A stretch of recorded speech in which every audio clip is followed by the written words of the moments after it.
Salut Nipple, j'espère que vous allez bien. Il n'est plus question de reculer, nous devons y aller. Nous devons aller plus loin que la crypte, plus loin que la cave. Nous devons aller jusqu'au tombeau pour aller dénicher les plus affreux des monstres et les aussi une bonne fois pour toutes. Je vous emmène à découvrir Hellbringer, ce nouveau jeu qui arrive en campagne Kickstarter, un jeu de Maxime Gauthier, un jeu solo coopératif, un sorte de dungeon crawler sans exploration, roguelike, un petit peu la sauce Diablo c'est autre chose. Donc voilà, donc à découvrir ensemble. C'est plutôt assez rapide comme jeu, vous verrez, c'est plutôt une demi-heure, 45 minutes. Voilà, avec un gros univers de dark fantasy.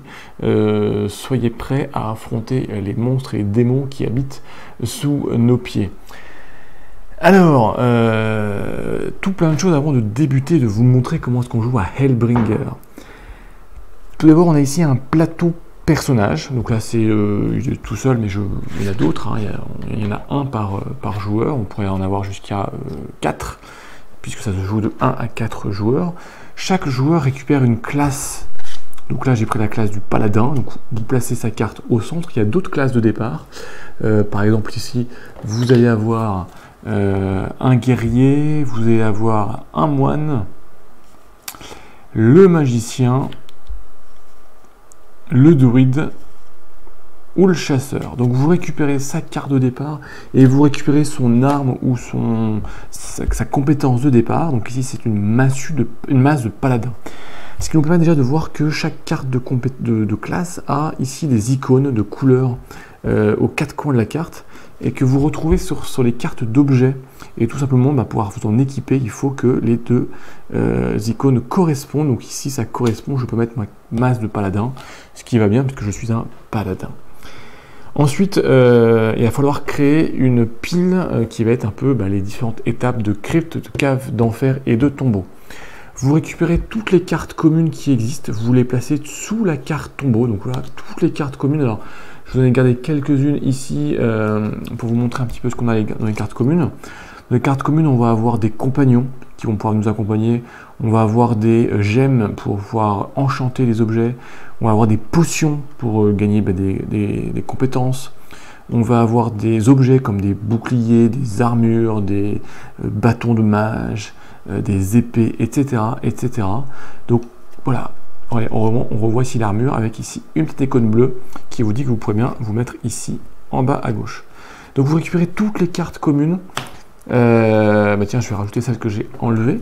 Vous les placez sous votre carte tombeau. Vous les prenez, donc j'ai déjà fait, mais vous les prenez, les cartes, vous prenez vos cartes communes et vous faites 4 tas de 8 cartes. 8 cartes si vous êtes en joueur solo. Si vous jouez à 2-3 joueurs, vous mettez un peu plus de cartes communes dans chaque tas. Dans ces tas, vous rajoutez ensuite, donc si vous êtes en solo, alors vous rajoutez une carte de combat. C'est une carte en fait qui va faire spammer des monstres. Une carte qui est en solo. Si vous êtes à 2 joueurs, 3 ou 4, vous en mettrez davantage dans votre tas. Et puis vous mettez une carte de tome, donc le tome 2, 3, 4 et 5 sont les tomes qui feront faire avancer un petit peu la campagne, en tout cas le scénario que vous jouez, et qui vont donner un petit peu de narratif, on va voir.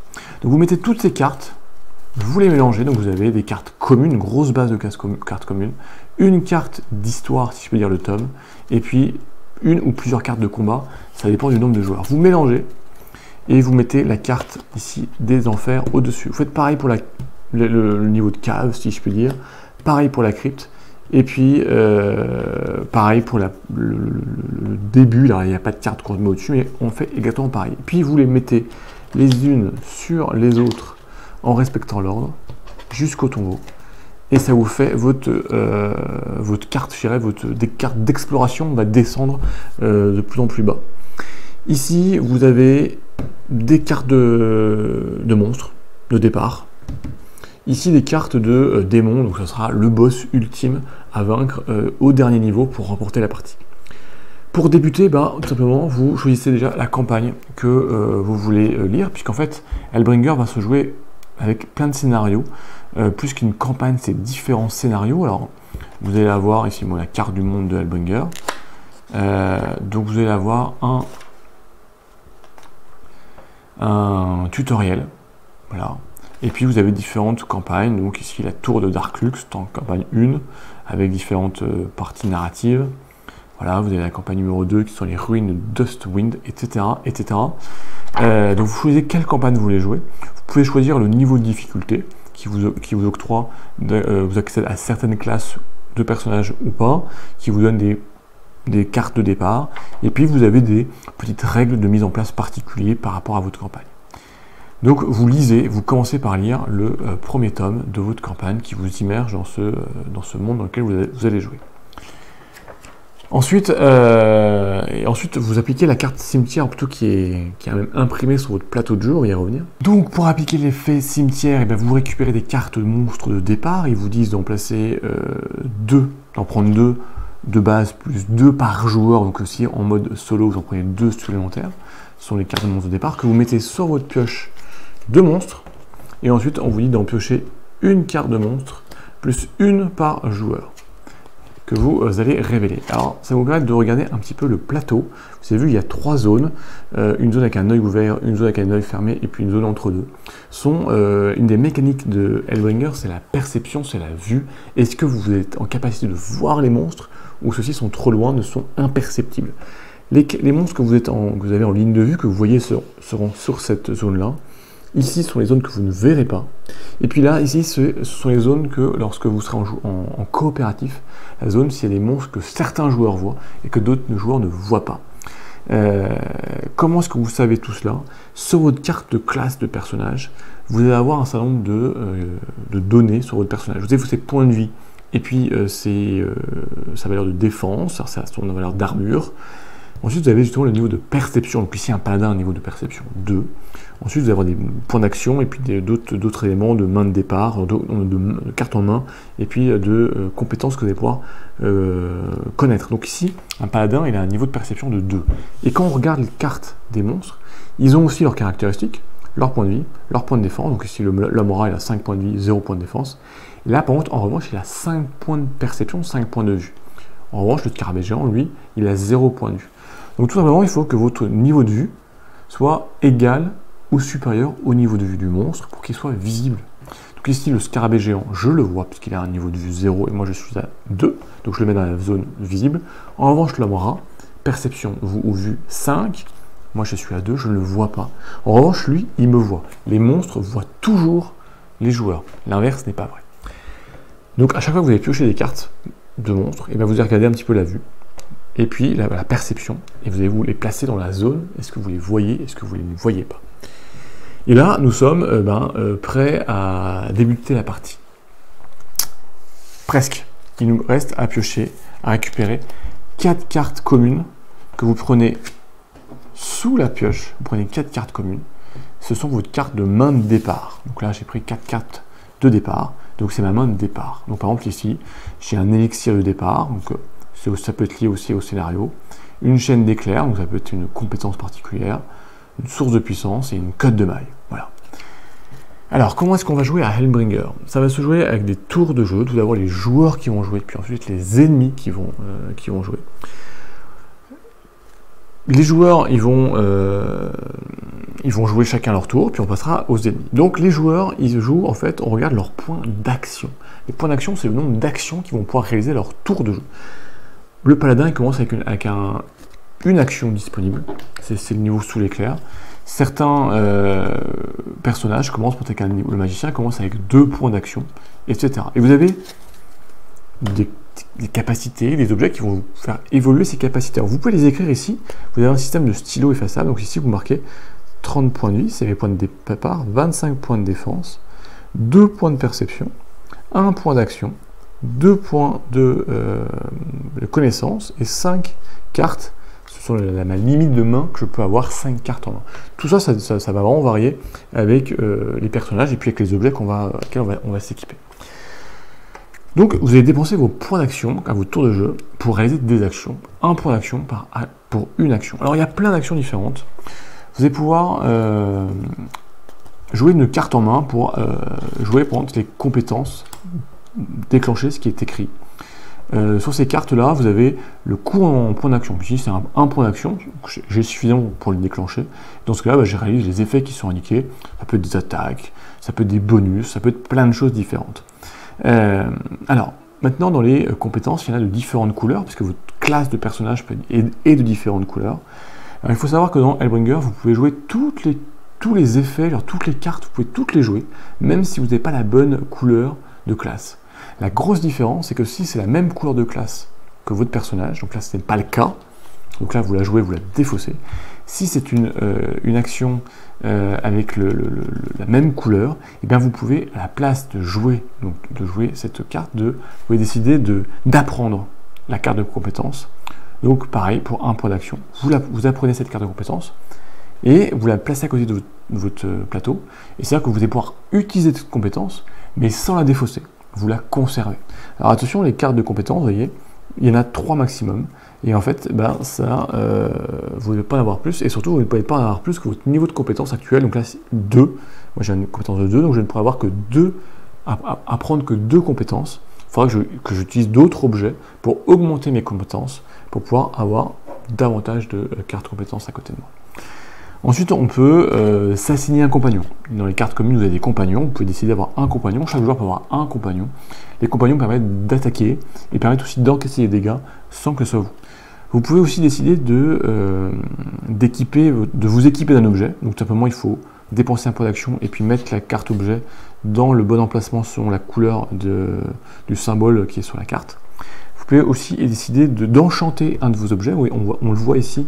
On a au-dessus un petit emplacement, puisqu'il y a des cartes communes qui sont des cartes des gemmes en fait, donc des pierres que vous pouvez donc équiper sur vos objets. On va en chercher une, par exemple ici, la vision perçante, par exemple. Donc vous pouvez décider d'utiliser ça.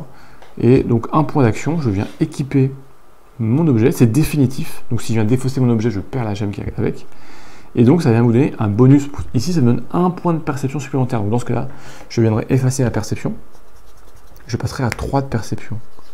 Ce qui n'est pas encore suffisant pour voir l'homme-rat, parce qu'il me faut 5. Donc il reste dans la zone ici. Si j'étais arrivé à 5, je l'aurais mis ici. Ok. Vous pouvez utiliser encore des potions. Bon là c'est un coût de 0, donc ça ne me coûte rien, mais certaines potions vous demandent un point d'action, voire parfois 2 points d'action, voire 3 points d'action. Donc il faut avoir plus de points d'action. Au début, vous êtes peut-être un petit peu limité. On va y voir un petit peu plus clair, après on fera un simulant un tour de jeu. Quand vous avez fini, vous pouvez défausser des cartes pour en piocher des nouvelles jusqu'à arriver à votre limite de cartes. D'accord? Tac. Par exemple. Donc là, je serai arrivé à 5 cartes, puisque ma main est de 5 cartes. Parfois, des objets vous permettent d'avoir une main plus importante, donc d'avoir plus de cartes en main. Ensuite, on passe au tour des ennemis. Donc s'il y a des ennemis qui sont en jeu, ils vont cette fois-ci attaquer. On lance le dé. Voilà. Donc de 1 à 3 joueurs, les ennemis vont attaquer tous les joueurs. De à 4 joueurs, les ennemis vont attaquer uniquement les 2 derniers joueurs qui ont joué. Donc on lance le dé, et le dé, selon le résultat, il va vous dire si l'ennemi attaque, s'il vous ou pas, s'il vous attaque, ou s'il attaque le compagnon que vous auriez. Donc si vous faites cette face avec un bouclier, ça vous dit que les ennemis n'attaquent pas. En revanche, vous perdez 2 cartes en main, donc le tour suivant, vous aurez moins de cartes en main. Si vous faites une face avec un personnage qui est attaqué, ça veut dire que là, ce sont les personnages, vous, qui êtes ciblés par l'attaque. Si vous faites cette face qui est un casque, ce sont vos compagnons qui sont ciblés par l'attaque.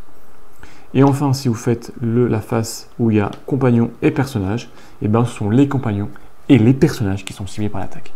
Comment se déroule l'attaque? Tout simplement, les ennemis attaquent tous ensemble d'un coup, donc on va en fait additionner leur effet.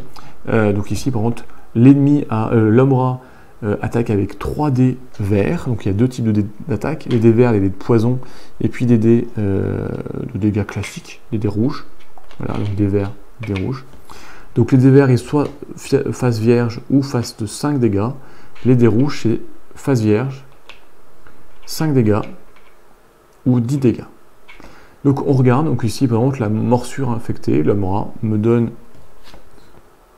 3 dégâts de poison, c'est normal, c'est infecté. Tac. Et lui, jet d'acide, c'est 1 dé rouge plus 2 dés verts. Voilà, donc là c'est un peu le pool de dés que lanceraient les ennemis. On lance le dé, on additionne tous les dégâts, donc là 5, 10, 15, 20. Et alors attention dans Hellbringer, on ne prend pas les dégâts et on les soustrait au fur et à mesure, non, c'est soit on est touché, soit on n'est pas touché, soit on est mort, soit on n'est pas mort. Et tout simplement il faut que les dégâts surpassent notre valeur de points de vie et de défense. Donc là j'ai 30 points de vie plus 25 de défense, je suis à 55. Là c'est pas suffisant, les dégâts ne me touchent pas. Ce sera pareil d'ailleurs quand je vais attaquer les ennemis, il faudra que je dépasse leur valeur de points de vie et de défense pour pouvoir les tuer, sinon l'attaque échoue. Quand les ennemis ont joué, eh ben on repasse à un nouveau tour de joueur. Alors à un certain moment, vous pouvez très bien avoir à un moment donné plus aucun ennemi en jeu, parce que vous les avez tous tués. Donc dans ce cas-là, lorsqu'on arrive au tour des ennemis, ce qu'on fait c'est qu'on pioche 5 cartes, qu'on met devant soi. À ce moment-là, on va appliquer différentes choses. Déjà les cartes communes, donc comme celle-ci, celle-ci ou celle-ci, chaque joueur peut récupérer une carte et la mettre en main. Les autres cartes seront défaussées. Ensuite, vous avez donc les cartes de combat qu'on a placées au début et les cartes d'histoire. Et bien celles-ci, qui sont d'ailleurs recto verso, hein, donc voilà, elles sont identiques des deux côtés. Et bien on applique immédiatement leur effet. Une carte de combat, ça vous dit de piocher un monstre. Donc vous le faites entrer en jeu. Vous le placez dans la zone où il est en fonction de ce qu'il est visible ou non. Et cette carte est ensuite remplacée, elle est défaussée et remplacée par une nouvelle carte commune qui peut être récupérée en main par un joueur. Tac, on va se remettre comme ça. Et les cartes d'histoire, donc tome 2, 3, 4, tout simplement vous disent un certain nombre de choses. Là, on vous dit que voilà, les joueurs piochent une carte en dessous de la pioche des monstres. Ils la prennent face cachée et ils viennent la placer sur le plateau joueur ici sur le côté gauche. Parce que lorsque vous allez battre un monstre, lorsque vous allez terrasser un monstre sur le plateau ou lorsque vous descendez d'un niveau, et ben tout simplement vous allez placer ici une carte et ça va vous donner des compétences supplémentaires. Ici, 5 points de vie supplémentaires, 10 points de défense, 1 point de perception, 1 point d'action, 1 point de compétence. Donc en fonction de là où vous la mettez, et ben vous effacez et vous additionnez. Donc ici je suis à 1 plus 1, je serai à 2 points d'action. Donc je pourrais faire 2 actions ou une action d'un coup de niveau 2 à mon tour de jeu. Tac. Donc on va se remettre comme ça. Après on va simuler un petit tour de jeu, ce sera plus clair. Et puis vous lisez le tome 2. Donc vous lisez ce qu'ils vous disent un petit peu. Et puis cette carte vous la placez là pour vous expliquer. Et puis donc, une fois que vous avez récupéré les cartes, vous avez défaussé les cartes qui ne vous intéressent pas, et ben vous vous retrouvez avec un nouveau monstre, et puis vous continuez. Et alors, au fur et à mesure que vous allez défausser les cartes, et ben vous allez arriver à des niveaux inférieurs, donc la crypte, la cave, l'enfer et le tombeau. Et à chaque fois, il se passe des choses. Ici, la crypte, je vais piocher 2 cartes monstres, déjà, qui rentrent en jeu, des monstres qui vont vous attaquer. Et puis, la crypte, on la met au-dessus du cimetière, et on vous dit que tous les monstres ont 1 point de perception supplémentaire. Donc ça sera un peu plus difficile de les voir. Ici, si l'arachnide, au lieu d'être à 3, elle passe à 4. Donc potentiellement, un monstre pourrait devenir invisible, en tout cas non vu par le joueur, donc vous ne pourrez pas l'attaquer. Des cartes qui sont là, vous ne pouvez pas les attaquer. Et donc au fur et à mesure, plus vous allez descendre loin ou profondément sous terre, plus vous allez piocher des monstres, et plus ils vont avoir une perception qui va être élevée, donc difficile à être vue. Pour terminer sur les monstres, pour les attaques d'ailleurs. Les attaques, vous verrez, vous avez dans vos cartes communes, vous avez des cartes qui vous permettent d'attaquer un monstre, ou d'attaquer tous les monstres. Donc si vous attaquez tous les monstres, vous attaquez tous les monstres qui sont visibles, donc ici par exemple, on va mettre les 2 ici, et dans ce cas-là, vous appliquez vos dégâts aux 2 monstres d'un coup. Sachant que vous pouvez faire des attaques combinées, donc c'est-à-dire que vous pouvez, pour utiliser votre arme, plus si vous avez assez de points d'action, utiliser une compétence qui vient améliorer votre arme. Donc par exemple ici, en plus de la masse de paladin, je pourrais très bien utiliser, si j'ai assez de points d'action, donc ça me ferait 2 points d'action. Je pourrais utiliser donc un coup de massue qui donne un dégât à une cible, et puis mon casse-mâchoire qui donne un autre dégât à une cible. Donc ça me fait que je ferai les 2 cartes. Donc ici j'ai 2 dés rouges, dés d'attaque classique. Et là, on me dit que ça rajoute un dé de dégâts rouge en plus, et ça me rajoute 2 dégâts, 2 dés de dégâts, si j'ai 55 points de vie ou plus. Si je les avais, je serais à 5 dés. Donc ça serait, là je ferais là 10, 15, 20, 25 points de dégâts, ce qui serait largement suffisant pour battre les 10 points, les 5 points de vie plus 5 points de défense, donc les 10 points du spectre ou les 15 points de l'arachnide. Voilà, donc ça, permet de combiner vos attaques pour être plus fort, tout simplement. Et puis donc on continue, voilà, au fur et à mesure on descend, jusqu'à arriver au plus bas dans le tombeau. Et donc à ce moment-là, au moment du tombeau, on va regarder où il va être, voilà, tome 5, on y est presque. Tac. Voilà. Quand vous arrivez au tombeau, qu'est-ce qui se passe? Et bien tout simplement, là, cette fois-ci, on ne vous dit pas de piocher un monstre, mais de piocher un démon, c'est votre boss ultime. Très fort, hein, pour ici l'empereur maudit, c'est 60 points de vie, plus 15 points de défense, donc il faudra faire en un seul coup, il faudra faire plus de 75 points de dégâts pour le tuer. Il fait, voilà, il attaque avec 5 dés, plus 8, 5 dés normaux, plus 8 dés des types poison, donc il fait énormément de dégâts, ça peut être très très violent, donc il a intérêt à être bien équipé. Et puis si vous avez à le vaincre, et ben vous gagnez la partie. Mais voilà, c'est pas simple d'arriver jusqu'au démon et de le tuer. Alors je vais vous montrer un petit peu sur 1 ou 2 tours de jeu pour vraiment bien comprendre comment ça joue. En fait c'est vraiment c'est très simple. Donc on remet les cartes comme au départ. Donc là j'ai mes 4 cartes de départ. Mon deck donc constitué d'exploration. J'ai pioché, comme on disait, le cimetière, 2 cartes de monstres. Alors on va enlever peut-être là. J'aime parce que là je triche dès le départ. Donc j'ai un point d'action. Je suis à perception 2. Non, puisque c'est indiqué sur ma carte, je n'ai plus la gemme. Donc là, on va reprendre les cartes qu'il y avait au début, cartes de monstre au départ. Donc j'ai un scarabée géant que je vois, et en revanche j'ai un homme noir que je ne vois pas. Donc là, moi j'ai un seul point d'action, donc je ne peux faire qu'une seule chose. Par exemple, je peux dire, bah tiens, j'utilise mon point d'action pour m'équiper d'un bouclier qui me donne défense gothique. Ça correspond au niveau ici des symboles, je peux m'équiper. Ça me donne 15 points de défense supplémentaires, donc je l'ai bien indiqué ici, ça donne 30. Je suis à 40 points de défense. Ça veut dire que les ennemis vont devoir surpasser 70 d'attaque pour me toucher, me tuer. Et ça donne 1 point de perception, donc je suis à 3 de perception. Donc là, 3, je vérifie pour les monstres. 5, je ne le vois pas. J'ai fini de jouer. Les monstres, il y a des monstres, je lance le dé. Il se passe quoi? Ils vont m'attaquer. On me dit que le scarabée, il a un dé rouge, 2 dés verts. J'ai l'acide. Et lui, il a 3 dés rouges d'attaque. 1, 2, 3. Je prends tous les dés.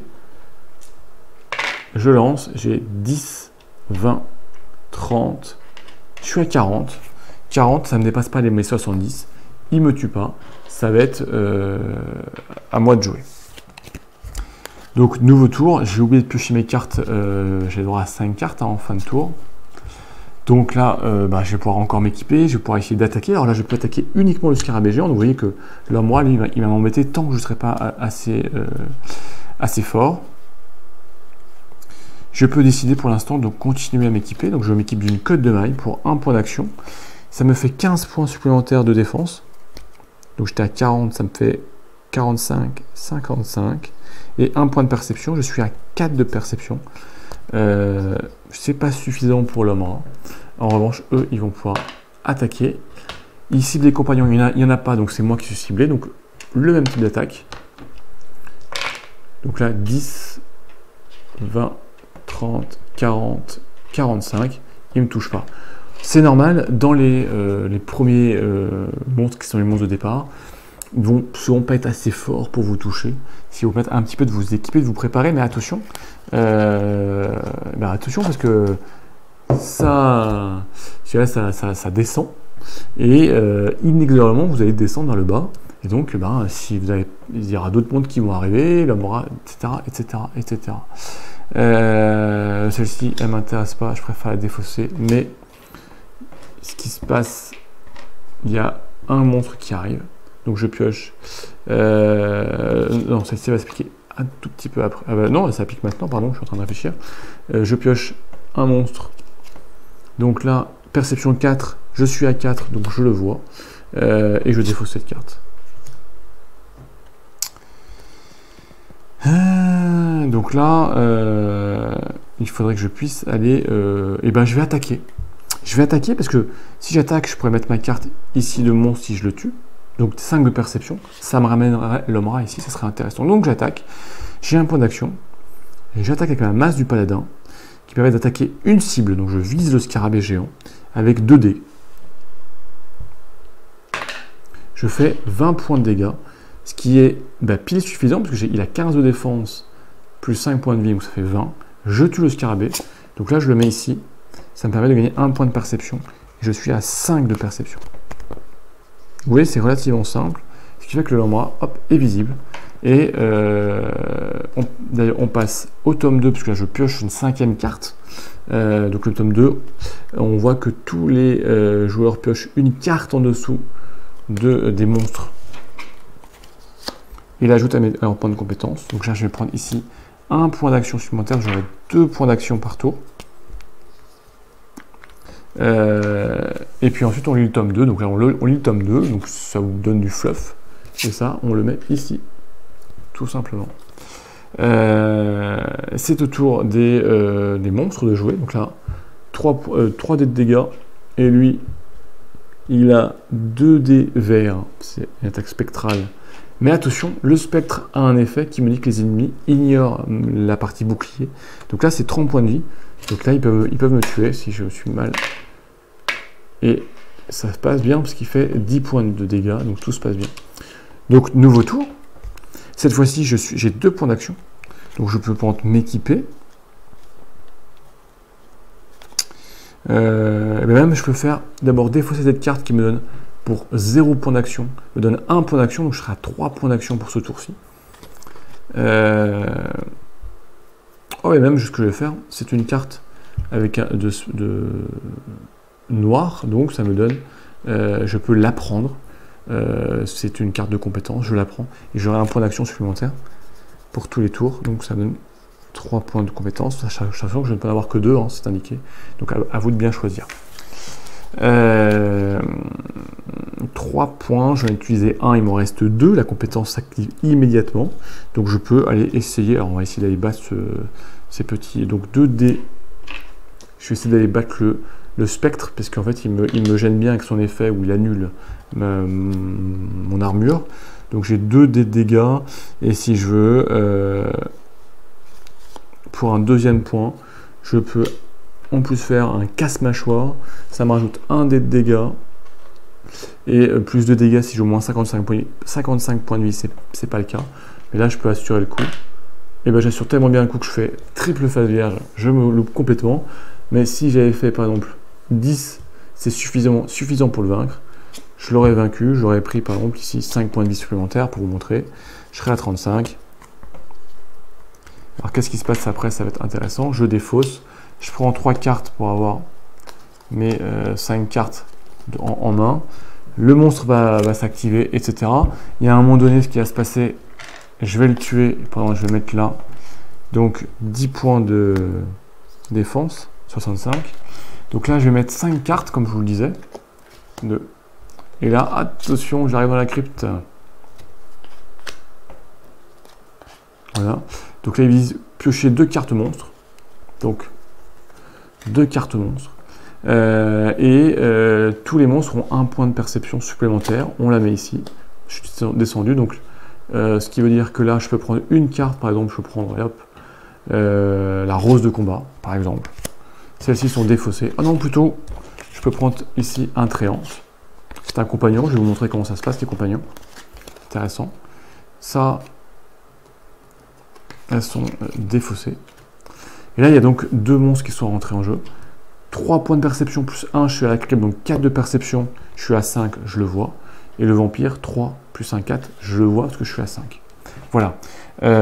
Et donc, nouveau tour de jeu, je continue. Alors, par exemple, ici j'ai 3 points d'action, je peux jouer ici un Tréant. Donc, c'est un compagnon, donc j'en ai droit à un seul. Donc, mon compagnon va être avec moi. Alors, comment ça se passe? Quand on le recrute, si je peux dire, son effet est directement appliqué, donc il attaque avec 2 dégâts, 2 dés rouges ici, 2 dés verts. Donc vous lancez une cible que vous lancez. Il fait ici 5, 10, 15. Donc ici, par exemple, l'arachnide pourrait être vaincu, etc. Et surtout, ce qui va être intéressant après, c'est lorsque les monstres vont s'activer, s'ils visent vos compagnons, et ben, ils vont attaquer votre compagnon, et c'est lui qui potentiellement va mourir. Et donc, c'est pas vous qui allez prendre les dégâts. Donc c'est intéressant d'avoir un compagnon pour faire un peu tampon. Et puis donc voilà, et donc ensuite vous descendez, vous vous équipez, et de toute façon plus vous allez piocher dans cette carte, dans cette pioche, plus vous allez descendre. Donc parce que là vous allez voir, hein, hop, des nouveaux combats, donc s'il y a des monstres ça va venir vite, un nouveau tome donc qui va rajouter des cartes d'éléments, etc. jusqu'à arriver, voilà, hop, jusqu'à arriver à la cave, qui vous dire que c'est facile maintenant. Tous les monstres ont plus de perception, donc si vous n'êtes pas assez fort, et vous allez retrouver avec des monstres que vous ne voyez pas, qui pourront eux vous attaquer tant qu'ils veulent, et vous ne pourrez pas répondre. L'objectif étant d'arriver jusqu'au démon et de vaincre le démon. Ben voilà, vous avez découvert Hellbringer avec petite explication de règles, simulation de début de tour, de quelques tours dans les encore qu'on est en haut, avant de s'enfoncer trop profondément, pour vous permettre de découvrir un peu plus sur ce jeu. Alors, qu'est-ce qu'on peut en dire, qu'est-ce qu'on peut en penser? Alors, à la première lecture des règles, je m'attendais à un jeu un peu plus compliqué en termes de mise en place et de gestion, et en fait c'est relativement, c'est même pas relativement, c'est très fluide. Il y a peut-être la mise en place, la création de votre deck, votre deck d'exploration. Mais une fois que vous avez compris, ça va vite, mais il faut faire ces 5 piles en fonction du nombre de cartes, etc. pour bien tout préparer. Mais après, c'est indiqué sur le plateau. Après, vous avez un super plateau joueur où les iconographies sont super claires, donc vous savez comment est-ce que vous pouvez agencer votre plateau. Vous avez tout sous les yeux. Là-dessus, il y a une clarté dans l'iconographie qui est assez bluffante, qui est vraiment top, qui permet en fait que le jeu en lui-même, il est super fluide. Les tours de jeu, ils s'enchaînent, que vous soyez en solo ou en coopératif. Coopératif, vous rajoutez des capacités vous passez des cartes et de vous entraider. Et ça marche très très bien. Il y a un gros sentiment de marche en avant qui est vraiment inexorable. C'est-à-dire que vous avez ici votre carte, votre pile d'exploration, et inexorablement, vous allez en piocher tous les tours de jeu. Et puis dès qu'il n'y aura plus de monstres, vous allez piocher 5 cartes. Donc quand vous voyez que vous avez 8 cartes de monstres, 8 cartes communes, une carte de monstre, une carte d'histoire, donc par niveau en solo, 10 cartes, ça va très vite. Et donc, forcément, vous allez descendre. Vous ne pourrez pas temporiser, vous ne pourrez pas attendre pour vous équiper. Vous allez forcément descendre, et forcément, les monstres sont de plus en plus forts, de plus en plus difficiles à percevoir, et donc, il va falloir être équipé, être prêt.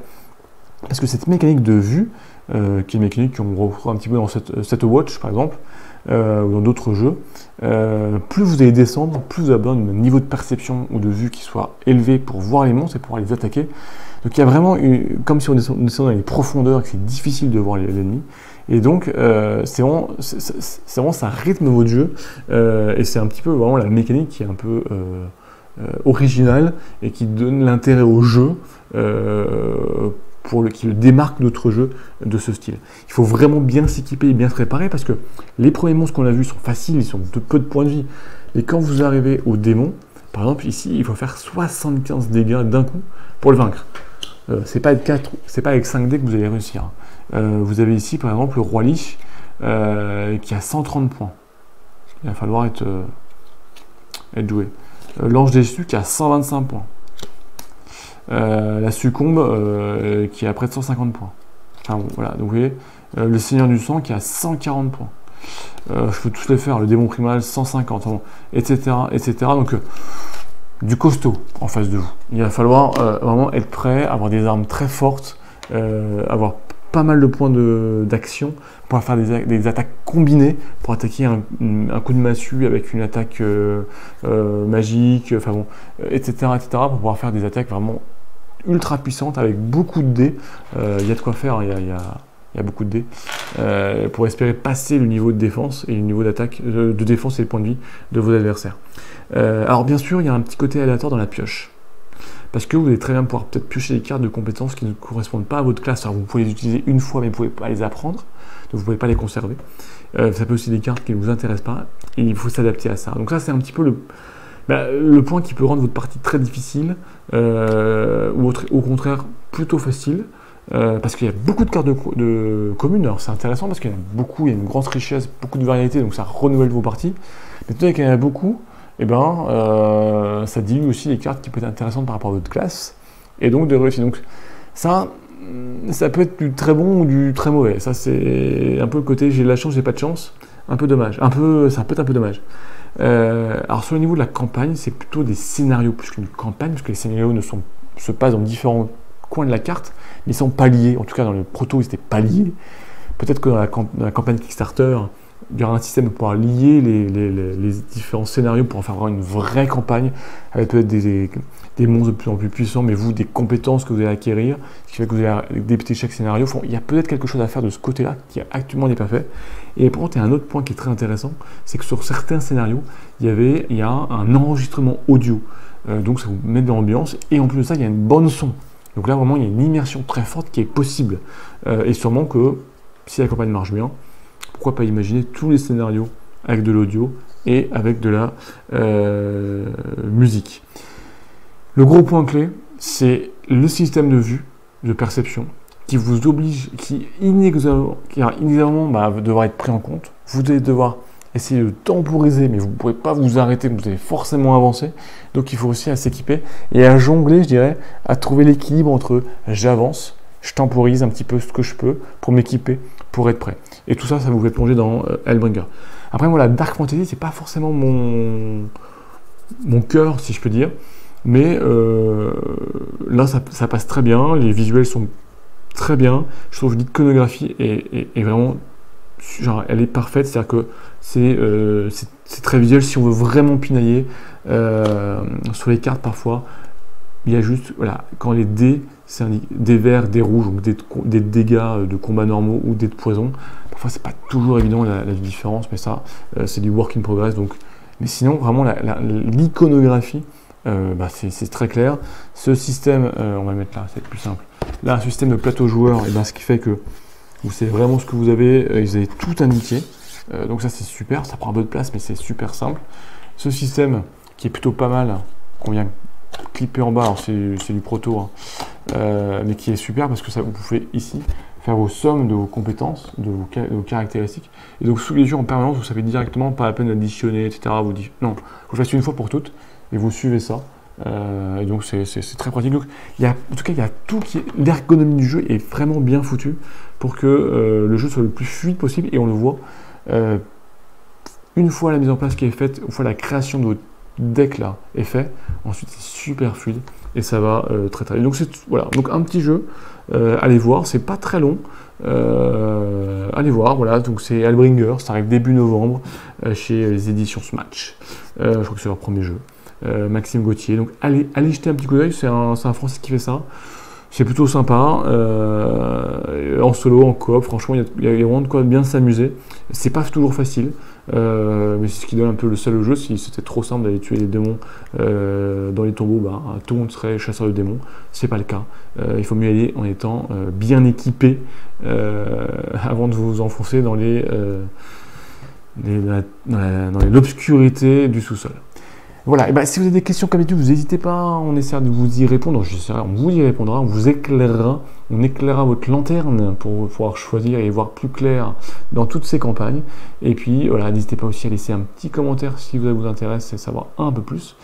Et sinon, portez-vous bien, jouez, nous on se retrouve très très vite pour de nouvelles aventures. Ciao les people!